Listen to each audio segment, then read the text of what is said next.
he was good in forming these organizations, the Houston Chinatown Council. He served as chair of the Chinatown Community Development Corporation, forming and engaging others in the action to kind of move the agenda along. He had a vision he could see housing there. He wanted open market plazas.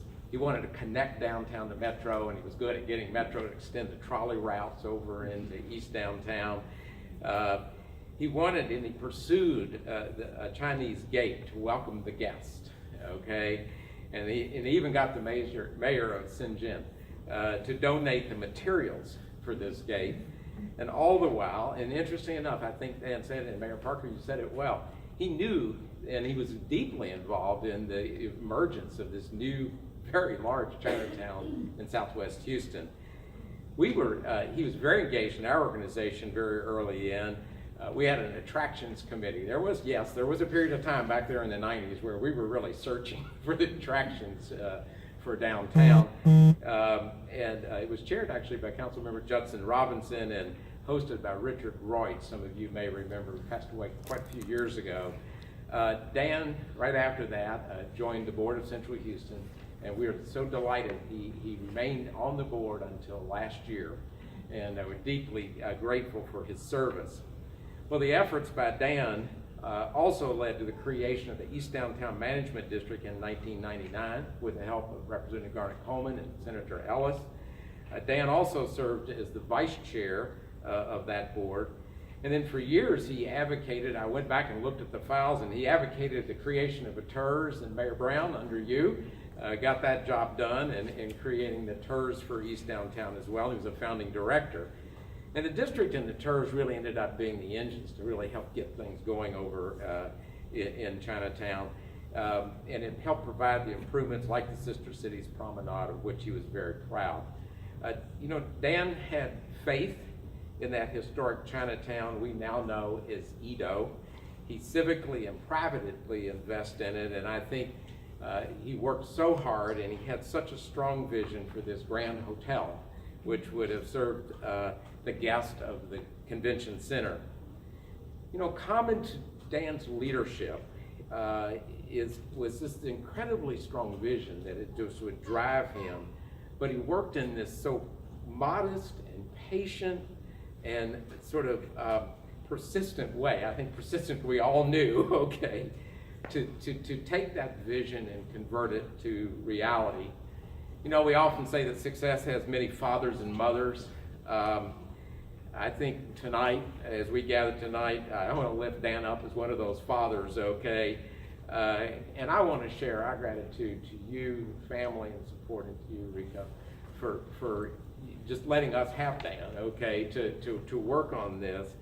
And his great gift of leadership and service, he laid the foundation for East Downtown. We now know today, and it's enjoyed by so many folks compared to those days of the past. And just think just how many more will share in the enjoyment and living there and being a part of that part of our urban fabric, our downtown and our central city. So we thank you for Dan, and just lift up our great thanks to Dan and his achievements and his accomplishment and his gift of service to us over the years.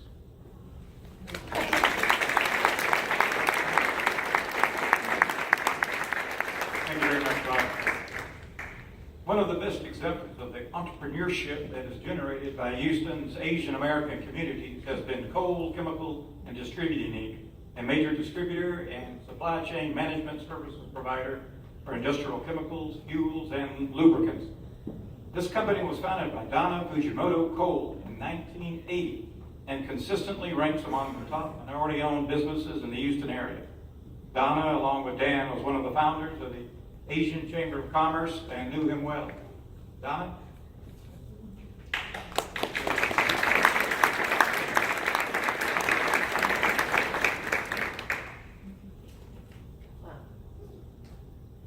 Deepest sympathy, Reiko, Elaine, Emily. Everybody's here tonight, and I hope all of you, before we leave tonight, get a chance to tell them how you met Dan and what he meant to you, because I think that's what this is all about tonight. But just, let me just say a few things, that it's hard to believe that 27 years has passed since the start of the Asian Chamber of Commerce. So I was invited to this meeting and I met Dan by Michael Chow, Glenda Joe, Glenn Gondo was there, let me see who else was there, Gordon Kwan was there, and you know, so we all decided that it was important that we come together as Asians, right, and not just Japanese, Chinese, Koreans, that we had to come together. I think Jason Yu was even there as well. And so in that, it was important for Dan to know that the Asian community, and especially the businesses, were a part of the economic system of this country and the city, that we had a chance at government contracts, that we had a chance at private sector contracts, and that most importantly, that we were actually put at decision tables. That was his goal for the Asian Chamber, and I think we've done a good job of doing that throughout the years. We've had many great leaders, I see them here in the room, but when it was time to ask, okay, so we're gonna start this organization, who's gonna be president? You know, kind of some of us did this, you know? And Dan stepped up and he said, I'll be president. And, you know, he was a great leader. And I'll never forget some of the times that, you know, he would say to me, you know, I'm married to a Japanese. And she's a beautiful woman. And I said, yeah. And he said, and she's a great golfer, right? That's what he'd always say. And then he told me about you guys. And I said, oh, Dan, so you don't have a son? He says, no. I said, I bet you're a spoiled brat in that household, right? Being the only man and all these women. But anyway, we had a good time throughout the years with the Asian Festival and all the things we did together. And finally, to get to meet you at the galas, right, was wonderful. And we see Dan as a visionary leader, you know, a person who's a vision holder, a keeper of the dream. But, you know, most of all, he was successful in what he did. He wasn't successful at everything, but he was successful at life and his family. And I think at the end of the day, we all know that that's really most important. But tonight we see an extra special reason why Dan existed out there and what he did. He had great self-confidence. I always loved his smile, right? And his upright posture. It almost made you stand straight, right, when you looked at him. But do you remember that little mustache he used to have? I always had to look and see, is that Dan back there? You know, the Dan that I knew? But in recent times, and I'm sure some of you went through this as well, we saw Dan dwindling away and his health going down. And I'd always say, Dan, are you okay? And he would always say, I'm fine, I'm great. And he would put that smile in his face and just, you know, give you that little arm tug that lets you know that he's okay. And so he never wanted you to know what he was going through. And so we just so appreciate that. But, you know, he'll be missed. He was a great contributor to the community and the country, as you now know that for sure. We pray that his next journey will be a great travel journey for him. We'll all meet up with him one day, right? But Reiko, Elaine, and Emily, I just want to say that he's blessed our lives and blessed the community, and that we hope that God will give you the strength to get through these tough times, and that his fond memories will heal your heart, right? And so God bless you all. Thank you very much for this opportunity tonight.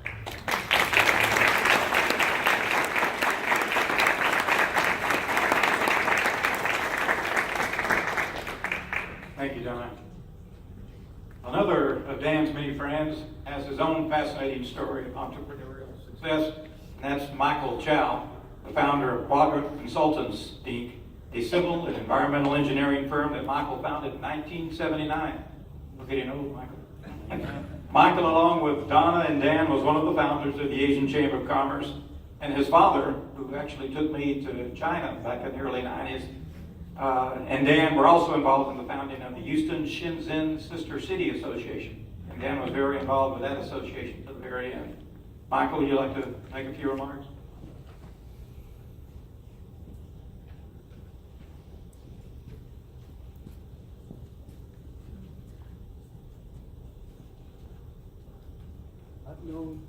I've known Dan Yip for almost 30 years.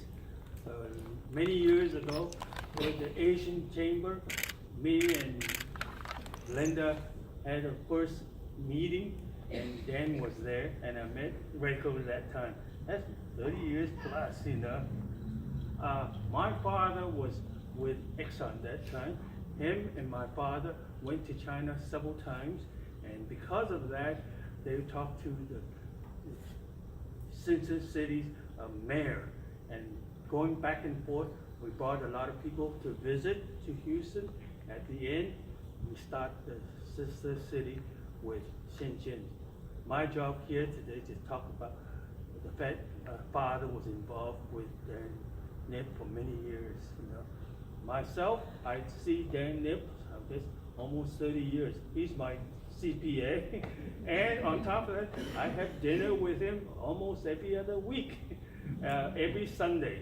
This is something that started by my father many years ago, and my brother, Ernest Chow, he started the Sunday dinner, and Dan comes up every Sunday, and we talk about everything that we talk about different about his business, about how his life is, you know. I try to ask him how he's always asking, you know. And I talked to him about a couple of weeks before he passed on, and we talked about his work and all that stuff. So that's how I know Dan and we're good friends. I know his kids for many years, but he's very kid, he's very small. And I see Rachel for many years, right? We're just friends. So that's the main thing. So I hope the future for Rachel will be good, and I think Dan will be very happy that everybody shows up about him.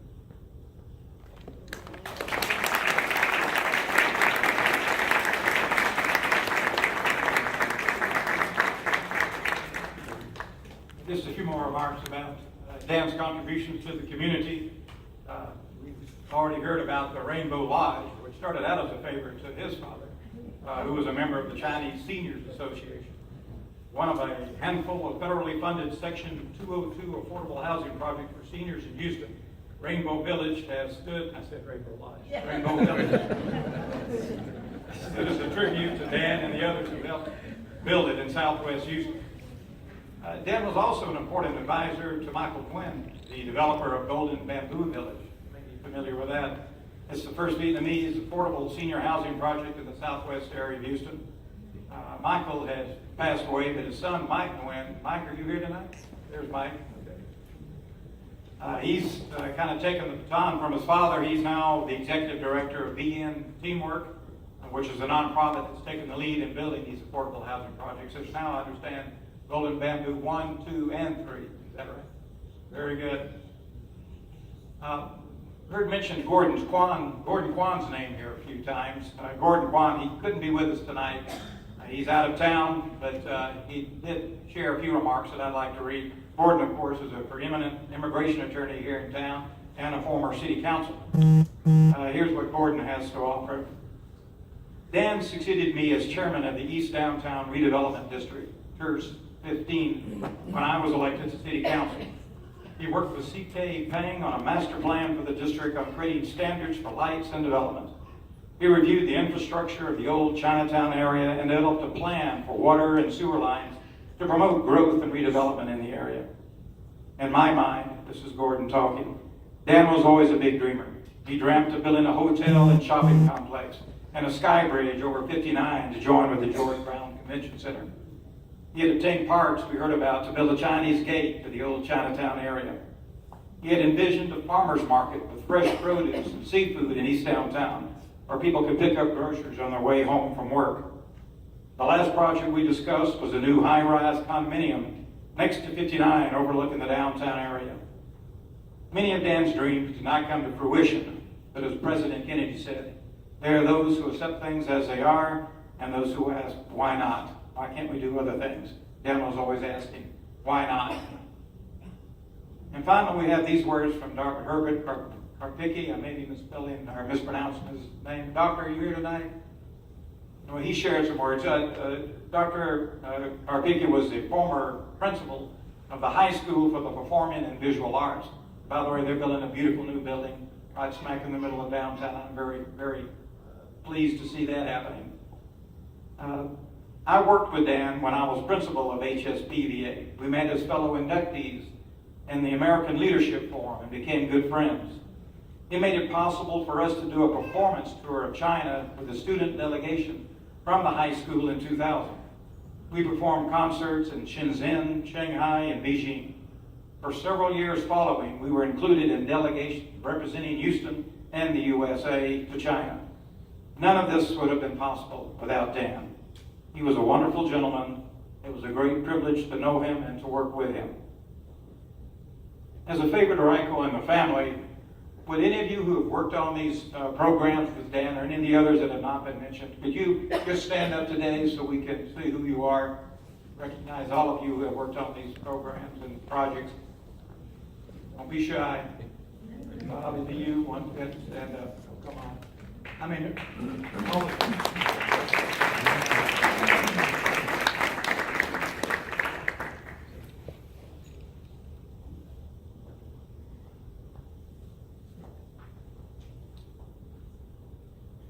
Of course, Ryko and Elaine and Emily, you will fill Dan's absence far more than the rest of us. But please be assured that your father will be missed by all of us. He was kind, good-hearted, and giving, with a sense of loving dedication not only to his own family, but to his larger family, the community of Houston. He was always the level-headed voice of reason and encouragement, and we will miss him very much. Let's conclude with a moment of silence and remember Dan in our own way.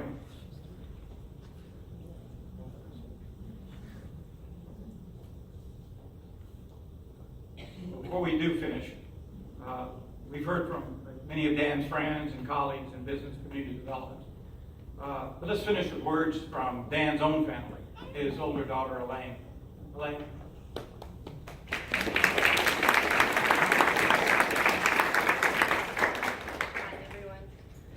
On behalf of my whole family here tonight, I would just like to say thank you so much, so much to each and every one of you for coming to celebrate and remember my father's life and career. I want to express my sincere gratitude for all of the love and support we have received throughout this difficult time. And I also want to say thank you to all the speakers who shared their stories tonight, all the volunteers, all the donors who made this possible, and the entire tribute planning committee for putting together this and executing and organizing this event with such thoughtfulness and care. My family and I are so grateful to have had this opportunity to hear about my father's work and achievements. My father was a very hardworking man, but he was also very humble. And honestly, he rarely shared his professional accomplishments with us at home. So I'm very glad to have had the opportunity to witness his incredible feats and achievements within the Houston community through the stories and memories you all have shared with us tonight. It makes the burden a bit easier to bear knowing he'll be missed by so many good people. And we know that he will always hold a special place in our hearts. So from my family to all of you, I just want to say thank you so much.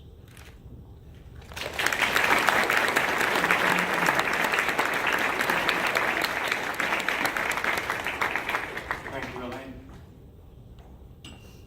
Now let's do conclude with a moment of silence and just remember Dan in our own way. And afterwards, Ryko, Elaine, and Emily will be up front, I guess, right here, so that you all can give your personal respects to the family. Refreshments will be available in the foyer, and you're welcome and encouraged to come back into the room for fellowship. Now let's all join in just a moment of silence for the family, for Dan.